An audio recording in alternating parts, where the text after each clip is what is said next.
Brilliance Audio presents Hooking Him by Aurora Rose Reynolds. Performed by Virginia Rose and Aiden Snow.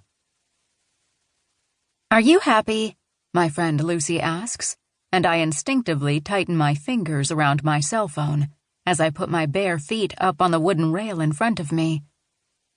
I've lived most of my life in the city, surrounded by skyscrapers and the constant sound of chatter and traffic, with air clogged with the scents of food and exhaust.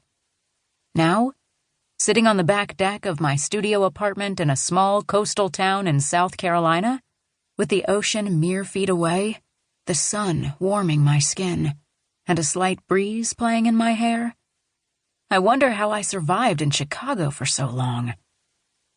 "I'm getting there," I answer, smiling as I watch a young family laughing and playing in the surf nearby. "Even living in a small studio apartment and working at a bakery?" She sounds skeptical, and I remind myself she just doesn't understand.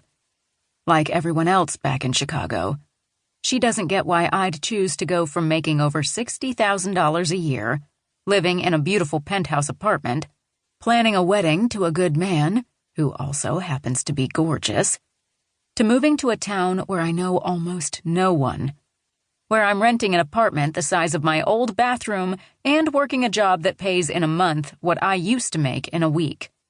"Even living in an apartment and working at the bakery," I reply, keeping my tone neutral before adding quietly, "I do miss you, though."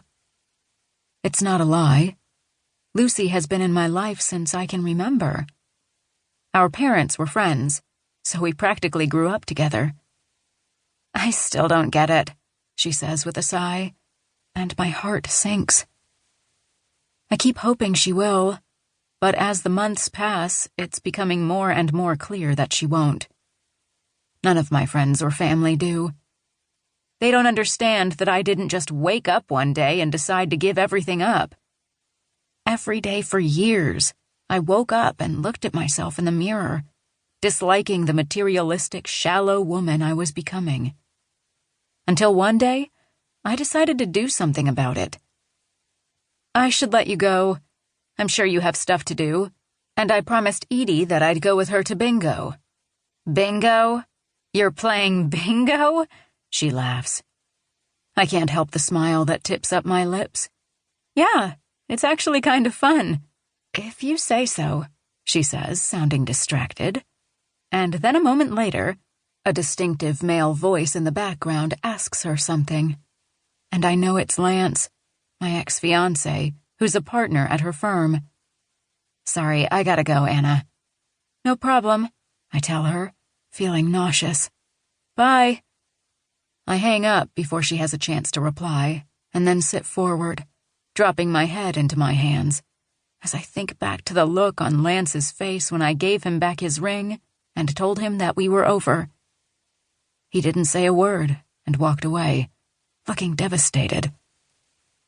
The hardest part about leaving Chicago wasn't the lifestyle I was giving up. It was losing him. Even though I wasn't in love with him, he was my friend. For the 5 years we were in a relationship, he was a constant in my life, someone I depended on for support. And he was one of the few people who understood the dysfunctional relationship I had with my parents, and encouraged me to take a step back from them when they hurt me with their carelessness. Not wanting to spend the day dwelling on something that would leave me depressed, I pull in a deep breath, expecting to inhale the fresh sea air. But my nose wrinkles when the distinct scent of pot hits me. I open my eyes, get up from my lounger, and stop midway across the deck when a big puff of smoke floats up from the porch below. I walk quietly to the edge and look over the rail, wondering if someone from the beach has decided to hide out and get high. But then I shake my head when I see Dixie and Pearl, my landlady Edie's best friends, who are in their 70s, standing at her back door and sharing what looks like a joint. An object that seems out of place, given their grandmotherly appearance,